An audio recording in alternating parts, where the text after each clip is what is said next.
আর ডাক দেয়া বলতো, আল্লাহ মসজিদের থেকে তোমার ডাক আসার পরে আমি কামার ব্যক্তি কিন্তু দাও খন্তি করল নিয়ে বৈশা থাকি নাই, মসজিদের মধ্যে চলে আসলাম। আল্লাহ তোমার কাছে বড় আরজি, দুনিয়ার জমিনের মধ্যে আমি কামার ব্যক্তিকে মানুষ কামার বলিয়া ডাক দেই, ময়দানে মাশরে কোটি কোটি মানুষের বিচার যখন তুমি করবা, তখন হাজার হাজার মানুষ কোটি কোটি মানুষকে বান্দা বলিয়া বলিয়া দাঁড় করাইবা। আল্লাহ তোমার কাছে বড় আরজি, ওই ময়দানে মাশরে আমি কামার ব্যক্তিকে একবার তোমার বান্দা বলিয়া ডাক দিও। আওয়াজ দিয়ে বলা যাবে কি সুবহানাল্লাহ? এবার আল্লাহ ডাক দিয়া বলেন, ও আমার আদরের বান্দা বান্দির দল, তুমি যদি কোরআনকে মহব্বত করো, তোমার সমাজের মধ্যে দাম নাই, তোমার পরিবারের মধ্যে দাম নাই, তোমার এলাকার মধ্যে দাম নাই, কিন্তু কোরআনকে মহব্বত করো। আমি আল্লাহ তাআলা এই কোরআনের মধ্যে এমন একটা স্পেশাল পাওয়ার দিছি। আল্লাহ তাআলা এই কোরআনকে মহব্বত করার কারণে আল্লাহ তাআলা অটোমেটিকলি তোমার দাম বাড়াইয়া দিবে। গত রাত্রে মেরাজের মধ্যে গিয়েছিলাম, মেরাজের মধ্যে যখন গেলাম, মেরাজের মধ্যে যাওয়ার পর আমি জান্নাত পরিদর্শন করতেছিলাম, আমার সঙ্গে জিব্রাইল ছিল। আওয়াজ দিয়ে বলুন আল্লাহু আকবার। ভাইয়ারা বন্ধুরা আমার, জিব্রাইলকে নিয়ে যখন আমি জান্নাতের মধ্যে ঘুরতেছিলাম, জান্নাত পরিদর্শন করতেছিলাম, তখন আমি হঠাৎ করে শুনি দুইজনের আওয়াজের পাশাপাশি আবার আরো আরেকজন হাঁটতেছে। বলেন সুবহানাল্লাহ। দ্বিতীয় ব্যক্তি, আমি জিব্রাইলের কাছে জিজ্ঞাসা করলাম, ওরে ভাই জিব্রাইল, তৃতীয় ব্যক্তিটাকে একটু খুলিয়া বলো, আমরা দুইজন তো জান্নাতের মধ্যে, আর তো কেউ নাই, কিন্তু তৃতীয় ব্যক্তির পায়ের হাঁটার আওয়াজ কিসের জন্য? সুবহানাল্লাহ কইতেন না? আর আওয়াজ দিয়ে বলেন আল্লাহু আকবার। জবান খুলে মুমিনের আওয়াজ দিয়ে বলেন আল্লাহু আকবার। ভাইয়ারা বন্ধুরা আমার, জিব্রাইল ডাক দেয়া বলে, ও গো মায়ার নবী, তৃতীয় ব্যক্তির নামটা বলবো নে? বলো হ্যাঁ বলো, আমার শুনতে বড় মনে চাই। তৃতীয় ব্যক্তি আর কেউ না, তৃতীয় ব্যক্তিটা হচ্ছে আপনার বেলাল, কালো বিশ্রী সাহাবী, দুনিয়ার মধ্যে হাঁটে। আল্লাহ এত পছন্দ করছে, এই বেলালের পায়ের পদতুলি জান্নাতের মধ্যে পৌঁছাইয়া দেয়। ভাইয়ারা বন্ধুরা আমার, কথাগুলো দিলের কান লাগাইয়া শুনবেন। আব্দুল্লাহ ইবনুল মুবারকের এই স্বপ্ন দেখার পরে মুরব্বী লোকের ঘুম ভাঙ্গা গেল। মুরব্বী লোক এবার কামার ব্যক্তির বাড়িতে চলে গেল। কামার ব্যক্তির বাড়িতে যাওয়ার পর কামার ব্যক্তির বিবি সাহেবকে ডাক দেয়া বলে, ও বোন, একটু ঘর থেকে বাইর হন, আপনার সঙ্গে কিছু কথা আছে। ভাইয়ারা বন্ধুরা আমার, দিলের কান লাগাইয়া কথাগুলো শুনবেন। আল্লাহ তাআলা বড় আলেম দেখবে না, আল্লাহ তাআলা হাফেজ সাহেব দেখবে না, হাফেজে কোরআন দেখবে না, আল্লাহ তাআলা সুঠাম দেহের অধিকারী সৌন্দর্য দেখে না। আল্লাহ তাআলা যেটা দেখে এটা মানুষের কলব। আওয়াজ দিয়ে বলুন ঠিক কিনা? যার মধ্যে কলব ভালো, যার মধ্যে কলব ভালো, সে যদি কালো মানুষও হয়ে থাকে, আল্লাহর কাছে তার দাম বেশি না কম? আরো জোরে বলেন, বেশি না কম? হযরতে বেলাল, বেলালের দিকে তাকাইয়া দেখেন, ওই যে পাহাড়ের পাদদেশে জীর্ণ শীর্ণ বাড়িটা এখনো পড়ে আছে, কিন্তু বেলালের দাম আল্লাহর কাছে কেমন রে মুমিন? বেলালের দাম আল্লাহর কাছে কেমন? মায়ার নবী, মায়ার নবী ফজরের নামাজের পরে মসজিদে নববীর মধ্যে বসে আছেন, সামনে কিছু সাহাবা একরাম বসে আছেন, রাসূল কোনো কথা বলে না। হঠাৎ করে আল্লাহ রাসূল মায়ার নবী, রহমতে নবী, মাথা তুলে ডাক দেয়া বলে, আইনা বেলাল, বেলাল কোথায় আছো? আমার সামনে চলে আসো। বেলাল ভয় পাইছে। সামনে আবু বকর বসা, জলিল কদর সাহাবী হযরতে উমর বসা, আলী বসা, উসমান বসা, কিন্তু আমি বেলালে তো গুনাহগার, কালো বিশ্রী মানুষ, কোনো দাম নাই, আমাকে কিসের জন্য রাসূল ডাক দিছে? আল্লাহু আকবার। জবান খুলে মুমিনের আওয়াজ দিয়ে বলুন আল্লাহু আকবার। ভাইয়ারা বন্ধুরা আমার, কথাগুলো দিলের কান লাগাইয়া শুনবেন। বেলাল থর থর করে কাঁপতে আরম্ভ করলো। এক পর্যায়ে রাসূলের কাছে গিয়ে দাঁড়াইল, রাসূল হাতের মধ্যে ধরলো, ডাক দিয়ে বলে, রে বেলাল, কি ব্যাপার? কান্নার আওয়াজ কেন? থরথর করে শরীর কাঁপতেছে, কি ব্যাপার, কি হয়েছে তোমার? মায়ের নবীর কাছে বেলাল ডাক দেয়া বলে, ও মায়ের নবী, ও আল্লাহর রাসূল, আমি ভয় পাইছি। বলে, কিসের জন্য ভয় পাইছো? বলে, আপনার সামনে এত বড় বড় জলিল কদর সাহাবীরা বসা, এত বড় বড় জলিল কদর সাহাবীরা বসা, তাদেরকে ডাক দিলেন না, আমি কালো বিশ্রী বেলালকে ডাক দিছেন, এর জন্য ভয় পাইতেছি। মায়ের নবী ডাক দিয়া বলে, রে বেলাল, ভয়ের কোনো কারণ নাই। আমি গত রাত্রে মেরাজের মধ্যে গিয়েছিলাম। মেরাজের মধ্যে যখন গেলাম, মেরাজের মধ্যে যাওয়ার পর আমি জান্নাত পরিদর্শন করতেছিলাম। আমার সঙ্গে জিব্রাইল ছিল। আওয়াজ দিয়ে বলুন আল্লাহু আকবার। ভাইয়ারা, বন্ধুরা আমার, জিব্রাইলকে নিয়ে যখন আমি জান্নাতের মধ্যে ঘুরতেছিলাম, জান্নাত পরিদর্শন করতেছিলাম, তখন আমি হঠাৎ করে শুনি দুইজনের আওয়াজের পাশাপাশি আবার আরো আরেকজন হাঁটতেছে। বলেন সুবহানাল্লাহ। দ্বিতীয় ব্যক্তি, আমি জিব্রাইলের কাছে জিজ্ঞাসা করলাম, ওরে ভাই জিব্রাইল, তৃতীয় ব্যক্তিটাকে একটু খুলিয়া বলো, আমরা দুইজন তো জান্নাতের মধ্যে, আর তো কেউ নাই, কিন্তু তৃতীয় ব্যক্তির পায়ের হাঁটার আওয়াজ কিসের জন্য? সুবহানাল্লাহ কইতেন না? আর আওয়াজ দিয়ে বলেন আল্লাহু আকবার। জবান খুলে মুমিনের আওয়াজ দিয়ে বলেন আল্লাহু আকবার। মায়ারা, বন্ধুরা আমার, জিব্রাইল ডাক দেয়া বলে, ও গো মায়ার নবী, তৃতীয় ব্যক্তির নামটা বলবো নে? বলো, হ্যাঁ বলো, আমার শুনতে বড় মনে চাই। তৃতীয় ব্যক্তি আর কেউ না, তৃতীয় ব্যক্তিটা হচ্ছে আপনার বেলাল, কালো বিশ্রী সাহাবী, দুনিয়ার মধ্যে হাঁটে। আল্লাহ এত পছন্দ করছে, এই বেলালের পায়ের পদতুলি জান্নাতের মধ্যে পৌঁছাইয়া দেয়। ভাইয়েরা, বন্ধুরা আমার, আল্লাহর রাসূল ডাক দেয়া বলে, রে বেলাল, কি এমন আমল করো, এই আমলের বরকতে আল্লাহ তাআলা দুনিয়ার মধ্যে হাঁটো পায়ের পদতুলি জান্নাতে পৌঁছাইয়া দেয়। সুবহানাল্লাহ। বেলাল ডাক দেয়া বলে, গো মায়ের নবী, ও রহমতের নবী, আপনি তো রহমাতাল লিল আলামিন, আপনি তো আমার চাইতে বেশি ভালো জানেন। বলে, না, তোমার কাছ থেকে বড় শুনতে বড় মনে চাই, একটু খুলিয়া বলো। বেলাল এবার ডাক দেয়া বলে, মায়ের নবী, এমন কোন আমল করি না, তবে আমার যখন ওযু ছুটিয়া যায়, তাহিয়াতুল ওযু আমি 2 রাকাত ওযু বানাইয়া নামাজ আদায় করি, সঙ্গে সঙ্গে জিবরাইল আলাইহিস সালাম হাজির হয়ে গেলেন। জিবরাইল ডাক দেয়া বলে, গে মায়ের নবী, আপনার বেলাল যে কথাটা বলছে, এই কথাটা সত্যি। আল্লাহর কাছে এই অজুটার নামাজটা তো পছন্দনীয় হয়েছে। এই অজু এবং নামাজের বদলতে দুনিয়ার মধ্যে বেলাল হাঁটে, এই বেলালের পায়ের হাঁটার আওয়াজ আল্লাহ জান্নাতের মধ্যে পৌঁছাইয়া দেয়। সাধারণ কালো বিশ্রী, টুডের কোনো সাইজ নাই, চোখের কোনো সাইজ নাই, চুলের কোনো সাইজ নাই। দুনিয়ার মানুষ একবার তাকাইলে দ্বিতীয়বার তাকাইতে মন চাই না। এ তো কালো বিশ্রী বেলাল, মক্কার মধ্যে আজান দে, মানুষ কাওয়া বইলা বলেই তো এই বেলালের দাম কি পরিমাণ। আল্লাহ ডাক দিয়ে বলি, হে আমার আদরের বান্দা বান্দিরা, আমি আল্লাহ তাআলা সৌন্দর্য দেখি না, আমি আল্লাহ তাআলা সুঠাম দেহ দেখি না, তুই লম্বা নাকি কালা, আমি আল্লাহ এইগুলো দেখি না। আমি আল্লাহ তাকাইয়া দেখি এই বান্দার কলবের মধ্যে আমি আল্লাহর প্রেম আছে কিনা। বলেন সুবহানাল্লাহ। যার মধ্যে আছে সেই আল্লাহর কাছে দামি। বলেন সুবহানাল্লাহ। সে আল্লাহর কাছে দামি।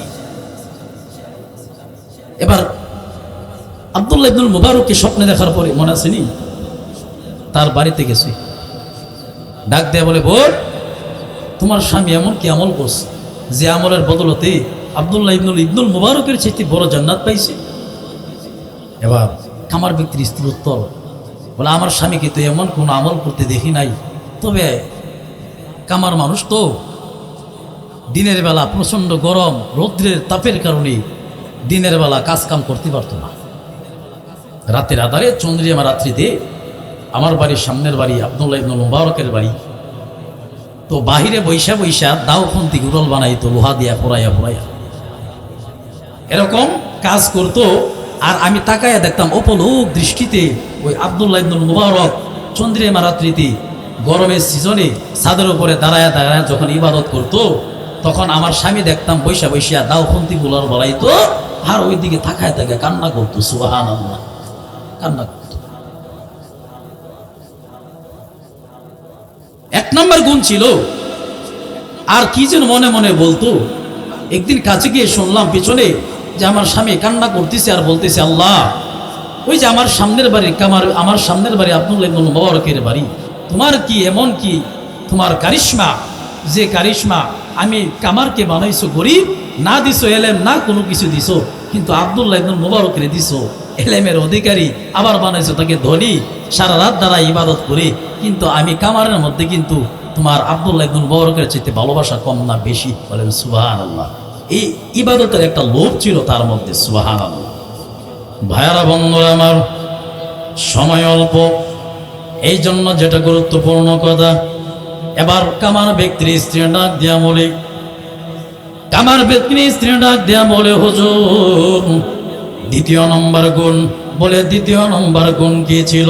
বলে দ্বিতীয় নম্বর গুণ ছিল মসজিদের মিনার থেকে যখন আল্লাহু আকবারের ধ্বনি ভেসতো, আল্লাহু আকবারের ধ্বনি ভেসে ভেসে আসতো, তখন আমার স্বামীকে দেখতাম যদি হাতের মধ্যে হাতুড়ি নিত, ওই হাতুড়ি দিয়ে সামনের দিকে ফলাইতো না, পিছনের দিকে সাইরা দিত, মসজিদের দিকে দৌড় মারতো, আর ডাক দেয়া বলতো, আল্লাহ, মসজিদের থেকে তোমার ডাক আসার পরে আমি কামার ব্যক্তি কিন্তু দাও খন্তি করল নিয়ে বৈশা থাকি নাই, মসজিদের মধ্যে চলে আসলাম। আল্লাহ, তোমার কাছে বড় আরজি, দুনিয়ার জমিনের মধ্যে আমি কামার ব্যক্তিকে মানুষ কামার বলিয়া ডাক দেই, ময়দানে মাশরে কোটি কোটি মানুষের বিচার যখন তুমি করবা, তখন হাজার হাজার মানুষ, কোটি কোটি মানুষকে বান্দা বলিয়া বলিয়া দাঁড় করাইবা। আল্লাহ, তোমার কাছে বড় আরজি, ওই ময়দানে মাশরে আমি কামার ব্যক্তিকে একবার তোমার বান্দা বলিয়া ডাক দিও। আওয়াজ দিয়ে বলা যাবে কি সুবহানাল্লাহ? ভাইয়েরা, বন্ধুরা আমার, কামার ব্যক্তির মনের মধ্যে এই দুইটা ইবাদতের লোভ থাকার কারণে ইবনুল মুবারকের চাইতে আল্লাহ বড় জান্নাত দিয়েছে। ভাইয়েরা, বন্ধুরা আমার, মুমিনের এক নম্বর গুণ আল্লাহর ভয়। আওয়াজ দিয়ে বলুন, কার ভয়? আর জোরে জবান খুলে আওয়াজ দিয়ে বলুন, কার ভয়? আল্লাহর ভয়। আল্লাহ তাআলা ডাক দিয়া বলেন, ইন্নামাল মুমিনুনা আল্লাযীনা ইযা যুকিরাল্লাহু ওয়াজিলাত কুলুবুহুম। আল্লাহর ভয় যদি কোনো মুমিন বান্দার সামনে আল্লাহর ভয় যদি কোনো বান্দার কলবের মধ্যে থাকে, সেই ব্যক্তি রাতের আধারে চুরি করতে পারে না, সেই ব্যক্তি রাতের আধারে ডাকাতি করতে পারে না। কথা বলেন ঠিক কিনা?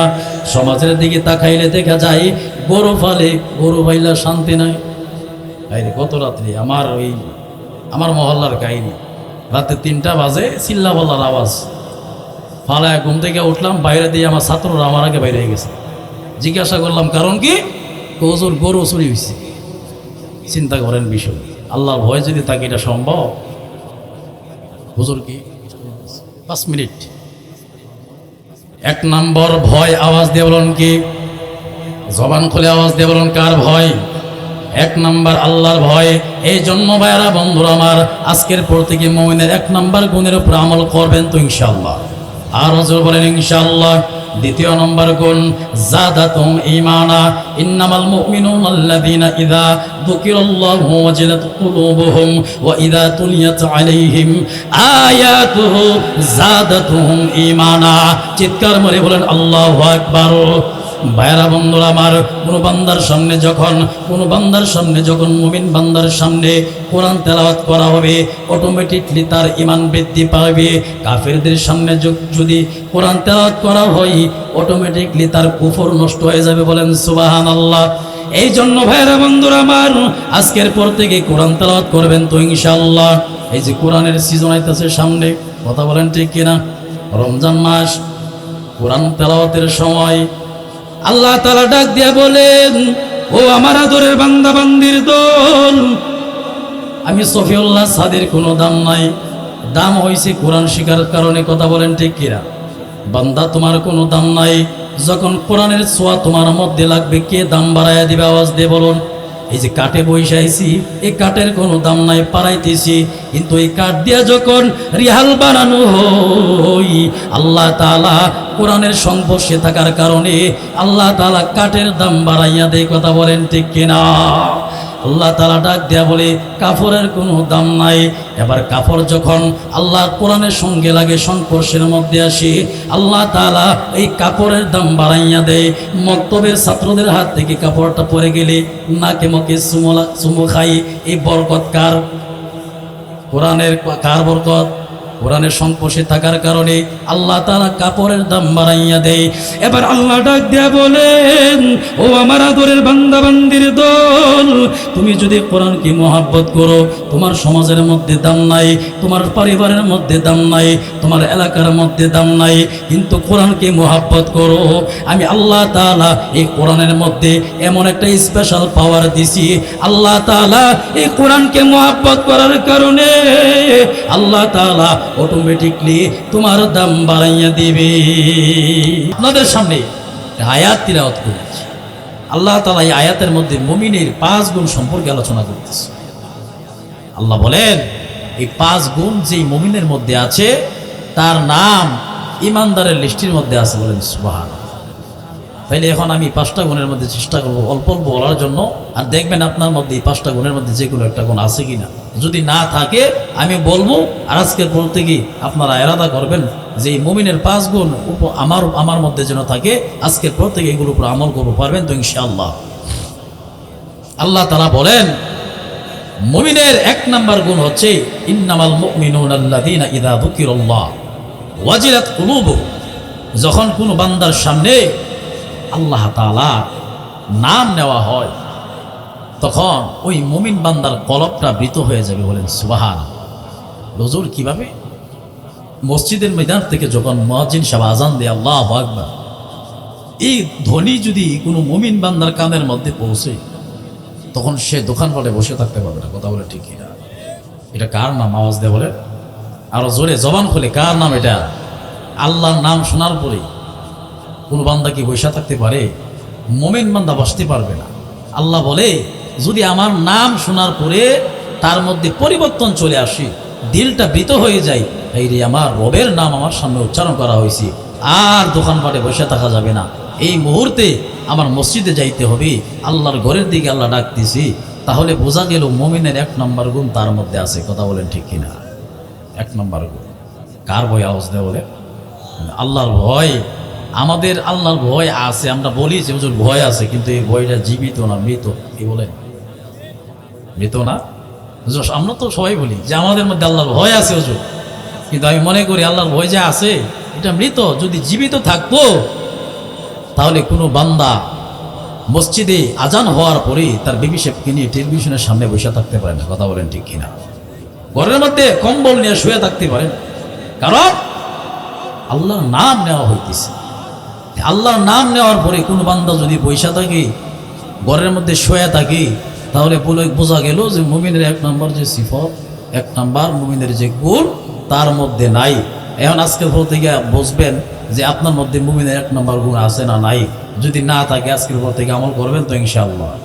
তাহলে 1 নম্বর গুণ কি? আওয়াজ দিয়ে বলে 1 নম্বর গুণ আল্লাহর ভয়। আওয়াজ দিয়ে বলেন কি?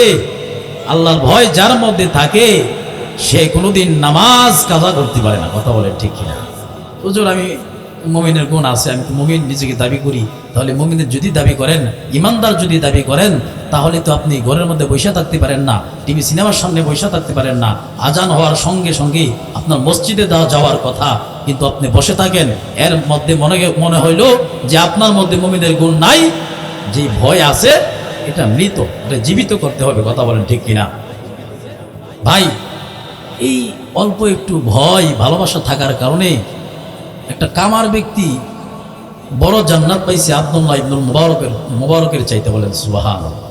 বিশিষ্ট তাবিঈন সাহাবীদের পরে যার নাম নেওয়া হয় আব্দুল্লাহ ইবনুল মুবারক রাহমাতুল্লাহি আলাইহি, উনি দুনিয়ার জমিন থেকে বিদায় হয়ে গেছে। এত বড় একজন স্থানের মাপের একজন আলেম দুনিয়ার জমিন থেকে বিদায় হয়ে গেছে। ওনার এলাকার এক বৃদ্ধ লোক স্বপ্নে দেখতেছে উনি জান্নাতের বালাখানার মধ্যে ঘুরতেছে। বলেন সুবহানাল্লাহ।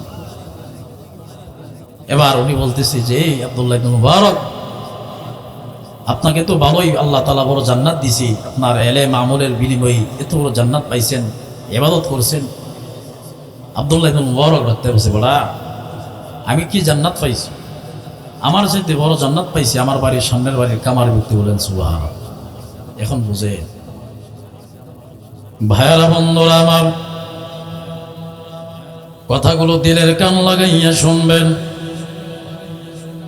আব্দুল্লাহ ইবনুল মুবারকের এই স্বপ্ন দেখার পরে মুরব্বী লোকের ঘুম ভাঙ্গা গেল।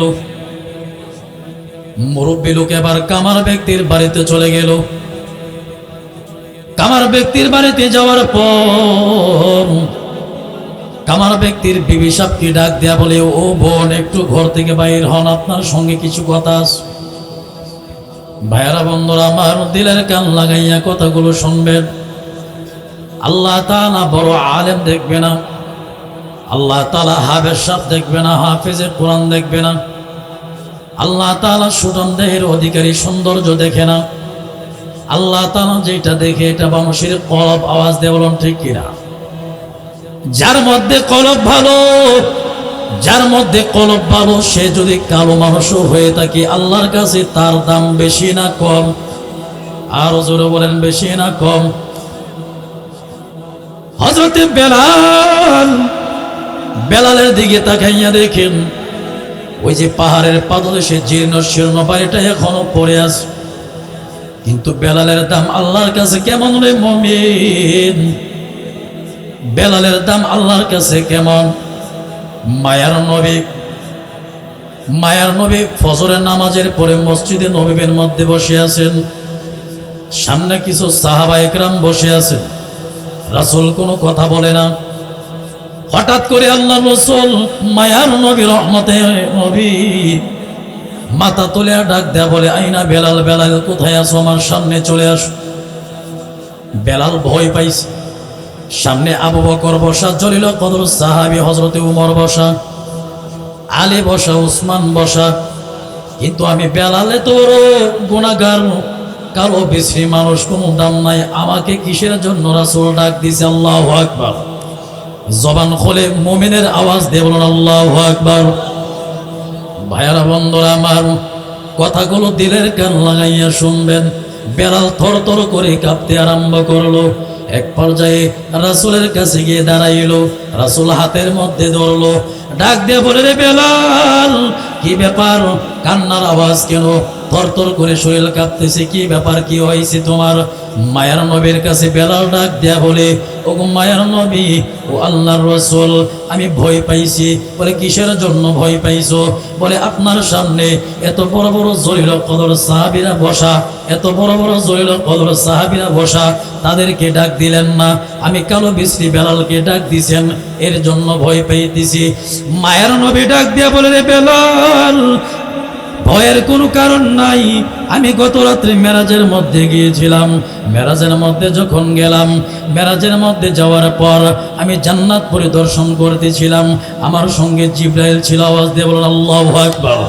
ভাইয়ারা বন্ধুরা আমার, জিব্রাইলকে নিয়ে যখন আমি জান্নাতের মধ্যে ঘুরতেছিলাম, জান্নাত পরিদর্শন করতেছিলাম, তখন আমি হঠাৎ করে শুনি দুইজনের আওয়াজের পাশাপাশি আবার আরো আরেকজন হাঁটতেছে। বলেন সুবহানাল্লাহ।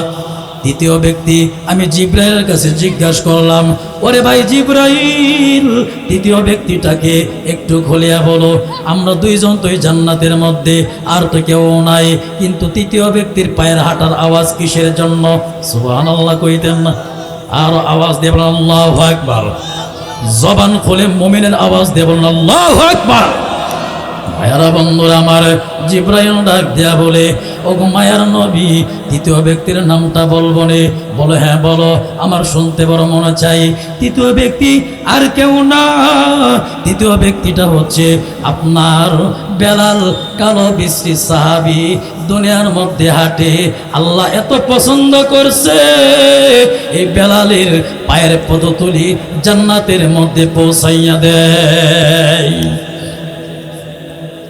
ভাইয়েরা বন্ধুরা আমার, আল্লাহর রাসূল ডাক দেয়া বলে, রে বেলাল, কি এমন আমল করো, এই আমলের বরকতে আল্লাহ তাআলা দুনিয়ার মধ্যে হাঁটো, পায়ের পদতুলে জান্নাতে পৌঁছাইয়া দেয়। সুবহানাল্লাহ।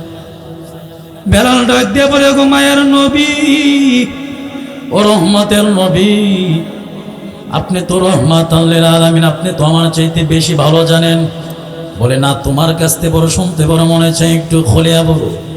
বেলাল এবার ডাক দেয়া বলে, মায়ের নবী, এমন কোন আমল করি না, তবে আমার যখন ওযু ছুটিয়া যায়, তাহিয়াতুল ওযু আমি 2 রাকাত আমি ওযু আদায় করি, ওযু বানাইয়া নামাজ আদায় করি। সঙ্গে সঙ্গে জিবরাইল আলাইহিস সালাম হাজির হয়ে গেলেন। জিবরাইল ডাক দিয়া বলে, মায়ের নবী, আপনার বেলাল যে কথাটা বলছে এই কথাটা সত্যি। আল্লাহর কাছে এই অজুটার নামাজটা তো পছন্দনীয় হয়েছে। এই অজু এবং নামাজের বদলতে দুনিয়ার মধ্যে বেলাল হাঁটে, এই বেলালের পায়ের হাঁটার আওয়াজ আল্লাহ জান্নাতের মধ্যে পৌঁছাইয়া দেয়। সাধারণ কালো বিশ্রী, টুরের কোনো সাইজ নাই, চোখের কোনো সাইজ নাই, চুলের কোনো সাইজ নাই। দুনিয়ার মানুষ একবার তাকাইলে দ্বিতীয়বার তাকাইতে মন চাই না। এত কালো বিশ্রী বেলাল মক্কার মধ্যে আজান দেয়, মানুষ কাওয়া বইলা বলেই তো এই বেলালের দাম কি পরিমাণ। আল্লাহ ডাক দিয়া বলি, হে আমার আদরের বান্দা বান্দিরা, আমি আল্লাহ তাআলা সৌন্দর্য দেখি না, আমি আল্লাহ তাআলা সুঠাম দেহ দেখি না, তুই লম্বা নাকি কালা, আমি আল্লাহ এইগুলো দেখি না। আমি আল্লাহ তাকাইয়া দেখি এই বান্দার কলবের মধ্যে আমি আল্লাহর প্রেম আছে কিনা। বলেন সুবহানাল্লাহ। যার মধ্যে আছে সেই আল্লাহর কাছে দামি। বলেন সুবহানাল্লাহ। সে আল্লাহর কাছে দামি। এবার আব্দুল্লাহ ইবনুল মুবারককে স্বপ্নে দেখার পরে মনে আসেনি, তার বাড়িতে গেছে, ডাক দেয়া বলে, বোন, তোমার স্বামী এমন কি আমল করছে যে আমলের বদলতে আব্দুল্লাহ ইবনুল মুবারকের চাইতে বড় জান্নাত পাইছে। এবার কামার ব্যক্তির স্ত্রীর উত্তর বলে, আমার স্বামীকে তো এমন কোনো আমল করতে দেখি নাই, তবে কামার মানুষ তো দিনের বেলা প্রচণ্ড গরম রৌদ্রের তাপের কারণে দিনের বেলা কাজ কাম করতে পারতো না। রাতের আধারে চন্দ্রিমা রাত্রিতে আমার বাড়ির সামনের বাড়ি আব্দুল্লাহ ইবনুল মুবারকের বাড়ি, তো বাহিরে বৈশা বৈশা দাও খন্তি গুড়ল বানাইতো, লোহা দিয়া পোড়াইয়া এরকম কাজ করতো। আর আমি তাকাইয়া দেখতাম অপলোক দৃষ্টিতে ওই আব্দুল্লাহ ইবনুল মুবারক চন্দ্রিমা রাত্রিতে গরমের সিজনে ছাদের উপরে দাঁড়ায় দাঁড়ায় যখন ইবাদত করতো, তখন আমার স্বামী দেখতাম বৈশা বৈশা দাও খন্তি গুলার বলাইতো, আর ওই দিকে তাকায় তাকায় কান্না করতো। সুবহানাল্লাহ, কান্না করতো। 1 নম্বর গুণ ছিল। আর কি যেন মনে মনে বলতো। একদিন কাছে গিয়ে শুনলাম পিছনে যে আমার স্বামী কান্না করতেছে আর বলতেছে, আল্লাহ, ওই যে আমার সামনের বাড়ি আব্দুল্লাহ ইবনুল মুবারকের বাড়ি, তোমার কি এমন কি তোমার কারিশমা, যে কারিশমা আমি কামারকে বানাইছো গরিব, না দিছো এলেম, না কোনো কিছু দিছো, কিন্তু আব্দুল্লাহ ইবনুল মুবারকের দিছো এলেমের অধিকারী, আবার বানাইছো তাকে ধনী, সারা রাত দ্বারা ইবাদত করে, কিন্তু আমি কামারের মধ্যে কিন্তু তোমার আব্দুল্লাহ ইবনুল মুবারকের চাইতে ভালোবাসা কম না বেশি। বলেন সুবহানাল্লাহ। এই ইবাদতের একটা লোভ ছিল তার মধ্যে। সুবহানাল্লাহ। ভাইয়ারা বন্ধুরা আমার, সময় অল্প, এই জন্য যেটা গুরুত্বপূর্ণ কথা, এবার কামার ব্যক্তির স্ত্রী ডাক দিয়া বলে, হুজুর, দ্বিতীয় নম্বর গুণ। বলে দ্বিতীয় নম্বর গুণ কি ছিল? বলে দ্বিতীয় নম্বর গুণ ছিল মসজিদের মিনার থেকে যখন আল্লাহু আকবারের ধ্বনি বেশতো, আল্লাহু আকবারের ধ্বনি বেশে বেশে আসতো, তখন আমার স্বামীকে দেখতাম যদি হাতের মধ্যে হাতুড়ি নিত, ওই হাতুড়ি দিয়ে সামনের দিকে ফলাইতো না, পিছনের দিকে ছাইরা দিত, মসজিদের দিকে দৌড় মারতো, আর ডাক দিয়ে বলতো, আল্লাহ, মসজিদের থেকে তোমার ডাক আসার পরে আমি কামার ব্যক্তি কিন্তু দাও খন্তি করল নিয়ে বৈশা থাকি নাই, মসজিদের মধ্যে চলে আসলাম। আল্লাহ, তোমার কাছে বড় আরজি, দুনিয়ার জমিনের মধ্যে আমি কামার ব্যক্তিকে মানুষ কামার বলিয়া ডাক দেই, ময়দানে মাশরে কোটি কোটি মানুষের বিচার যখন তুমি করবা, তখন হাজার হাজার মানুষ, কোটি কোটি মানুষকে বান্দা বলিয়া বলিয়া দাঁড় করাইবা। আল্লাহ, তোমার কাছে বড় আরজি, ওই ময়দানে মাশরে আমি কামার ব্যক্তিকে একবার তোমার বান্দা বলিয়া ডাক দিও। আওয়াজ দিয়ে বলা যাবে কি সুবহানাল্লাহ? ভাইয়েরা বন্ধুরা আমার, কামার ব্যক্তির মনের মধ্যে এই দুইটা ইবাদতের লোভ থাকার কারণে ইবনুল মুবারকের চাইতে আল্লাহ বড় জান্নাত দিয়েছে। ভাইয়েরা বন্ধুরা আমার, মুমিনের 1 নম্বর গুণ আল্লাহর ভয়। আওয়াজ দিয়ে বলুন কার ভয়? আর জোরে জবান খুলে আওয়াজ দিয়ে বলুন কার ভয়? আল্লাহর ভয়।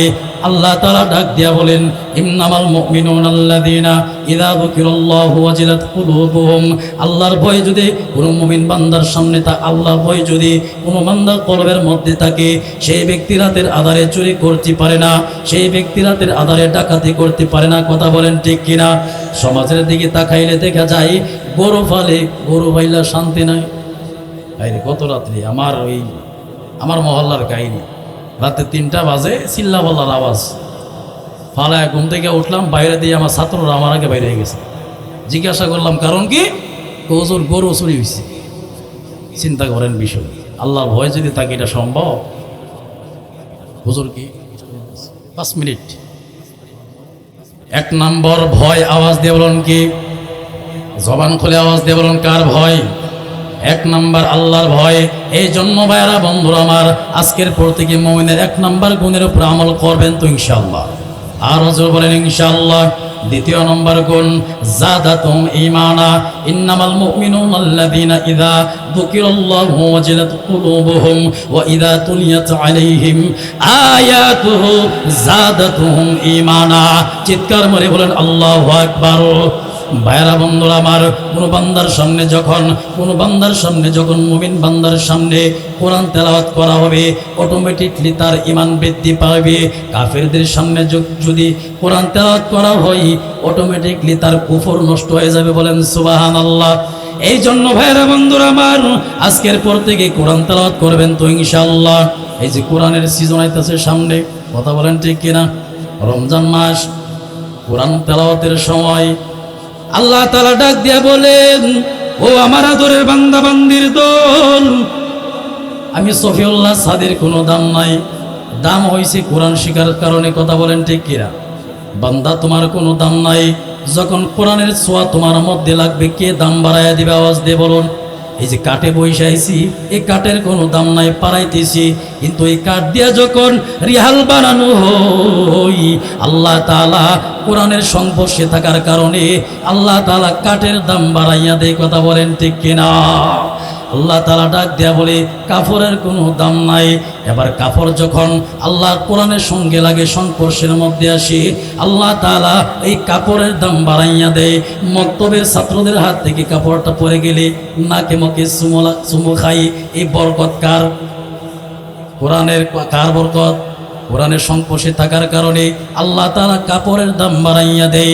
এবার আল্লাহ ডাক দিয়া বলেন, ও আমার আদরের বান্দা বান্দির দল, তুমি যদি কোরআনকে মহব্বত করো, তোমার সমাজের মধ্যে দাম নাই, তোমার পরিবারের মধ্যে দাম নাই, তোমার এলাকার মধ্যে দাম নাই, কিন্তু কোরআনকে মহব্বত করো, আমি আল্লাহ তাআলা এই কোরআনের মধ্যে এমন একটা স্পেশাল পাওয়ার দিছি। আল্লাহ তাআলা এই কোরআনকে মহব্বত করার কারণে আল্লাহ তাআলা অটোমেটিকলি তোমার দাম বাড়াইয়া দিবে। স্পেশাল হওয়ার আছে না নাই? এই কোরআন থেকে চলে গেছি দূরে, এই জন্য সমাজের মধ্যে আজকে আমি লাঞ্ছিত, অপমানিত। মুসলমানদের একমাত্র কারণ, বিশ্বের মধ্যে এখন মানচিত্রের দিকে তাকাইলে দেখা যায় মুসলমান কান্ট্রিগুলো এখন বেঈমানদের হাতে নির্যাতিত হইতেছে। কথা বলেন ঠিক কিনা? এটা একমাত্র কারণ, আজকে কোরআন হাদিস থেকে আমরা মুসলমানরা দূরে চলে গেছি। কোরআনের শিক্ষা নাই। এখন যদি আমি বলি সূরা ফাতিহাটা বাজান ভালোভাবে বলেন, সূরা ফাতিহার প্রথম লাইন শুদ্ধ করে বলতে পারি না, আবার দাবি করতেছি আমি মুসলমান, মুসলমানের ঘরের মুসলমান। কিন্তু তুমি মুসলমান যে বাবা, সর্বপ্রথম যে কালামুল্লাহ শরীফ আল্লাহ বলতেছি, যেটা তোমাকে দামি করবে, যেটা দিয়ে তুমি আল্লাহর সিজদার মধ্যে যাইবে, এই জিনিসটাই শিক্ষা নাই। কথা বলেন ঠিক কিনা? নামাজ ভাঙ্গার কারণ 19টির মধ্যে সর্বপ্রথম হয়েছে নামাজে কি ভরা? অশুদ্ধ ভরা। কিন্তু কোনোদিন বসছি হুজুরের কাছে, হুজুর ইজ্জত যাইব, আমি এলাকার মধ্যে নামি দামি ব্যক্তি, সূরা ফাতিহা পারি না, হুজুরের কাছে কিভাবে যায় বসবো? এটা কি জ্ঞানীদের কথা হইল? যারা জ্ঞানী, প্রকৃত জ্ঞানী, তারা মসজিদে যাবে, মাদ্রাসার মধ্যে যাবে, গিয়া হুজুরদের কাছে বসবে, হুজুর কোরআন পড়তে পারি না। আর যারা কোরআন পড়ছি না, বিশাল লম্বা আলোচনা করার সুযোগ নাই। কোরআন যারা পারি না, আজকের পর থেকে কোরআন শিখবো তো ইনশাআল্লাহ। বলা আমরা হুজুর পড়তে পারি না, পড়তে পারছি না, আমাদের সন্তানরা আসেনি, সন্তানদেরকে শিক্ষা দিব। প্রত্যেকটা ছাত্র, আমি প্রায় সময় বলি, আপনার 5 জন ছেলে, 4 জন ছেলে, 3টাকে পড়ান বাংলা, অঙ্ক, ইংরেজি যা কিছু আছে, একটা ছেলেকে পড়ান মাদ্রাসায়, যেন মরার পরে আপনার জানাজা দিতে পারি। হুজুরদেরকে যেন না, হুজুরদেরকে যেন না ডাইকা না লাগে যে আমার সন্তান আছে, আমার সন্তান জানাজা পড়াবি। যদি আমার এরকম একটা সন্তান থাকে, এর চাইতে ভাগ্যধর মা বাবা আমি মনে করি আর কেউ হতে পারে না। কথা বলেন ঠিক কিনা? এই যে মাদ্রাসা, আজকে মাদ্রাসার মাহফিল, কোরআনের মাহফিল আজকে ভোর থেকে এরাদা করবেন। মাদ্রাসার ভর্তির কাজ চলতেছে, মাদ্রাসার ভর্তির কাজ চলতেছে। এখন থেকে ইনশাল্লাহ নিয়ত করবেন আমার একটা সন্তান আছে, মাদ্রাসায় ভর্তি করবো, পারবেন তো ইনশাআল্লাহ? এই কোরআনের সাথে লাগবে, আপনার দামও বাড়াবে, আল্লাহ তাআলা সন্তানের দামও বাড়ায় দিবে। বলেন সুবহানাল্লাহ। পারবেন তো? মুমিনের দ্বিতীয় নম্বর গুণ কি বলেন তো? কোরআন তেলাওয়াত। কি? কোরআন তেলাওয়াত শোনার পরে মুমিন যারা আছে তাদের ঈমান বৃদ্ধি পায়, আর কাফেরের কুফর নষ্ট হয়ে যায়, তাদের মাথা নষ্ট হয়ে যায়। কিভাবে এই কোরআনের মাহফিল বন্ধ করা যায়, কোরআনের বাগান কি স্তব্ধ করা যায়? কথা বলেন ঠিক কিনা? এই জন্য ভাই যেই কথাগুলো বললাম, 1 নম্বর গুণ আল্লাহর ভয়, 2 নম্বর কোরআন তেলাওয়াত। আজকের পর থেকে ইনশাআল্লাহ আল্লাহর ভয় যদি থাকে তাহলে মসজিদে গিয়ে নামাজ পড়বেন তো ইনশাআল্লাহ। আজকের পর থেকে রমজান মাসের প্রস্তুতি নেন। 2 নম্বর কোরআন তেলাওয়াত করবেন প্রতিদিন, টাইম টু টাইম, অল্প একটু